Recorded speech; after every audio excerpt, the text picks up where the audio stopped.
That's right. I want to be precise. In addition to what we just heard there, President Trump posted yesterday that you are, quote, and I'm quoting him now, not America first or MAGA, and your, quote, new views are those of a very dumb person. That's the President of the United States speaking about you. What's your response to these latest attacks?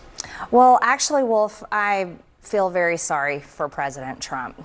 I genuinely do.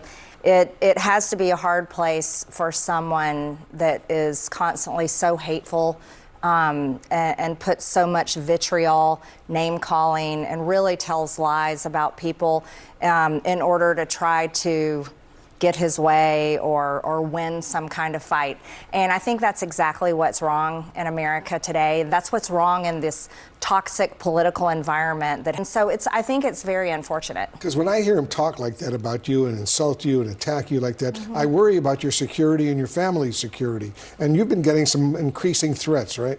Yes, and that's what I take so seriously. As a Christian, I'm not angry at the president. It's easy for me to say a prayer for him and forgive him. But the part that I have had a very hard time with is the fact that he called me a traitor.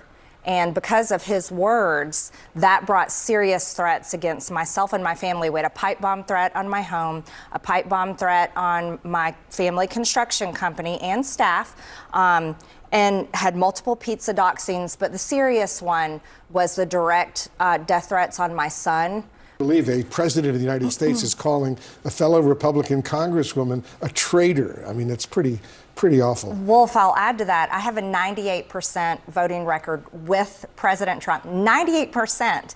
I don't see how that can be a traitor. Can you tell us anything more about what he said, though, when you told him about the death threats? Because I think that's telling. I don't want to, at this time, directly repeat his words, but I can tell you in nature, I literally was shocked that he was so unkind and accusatory. There were other things that shocked me, though. I sent those same death threats to his chief of staff, Susie Wiles, and his deputy chief of staff, James Blair. They didn't even reply to me.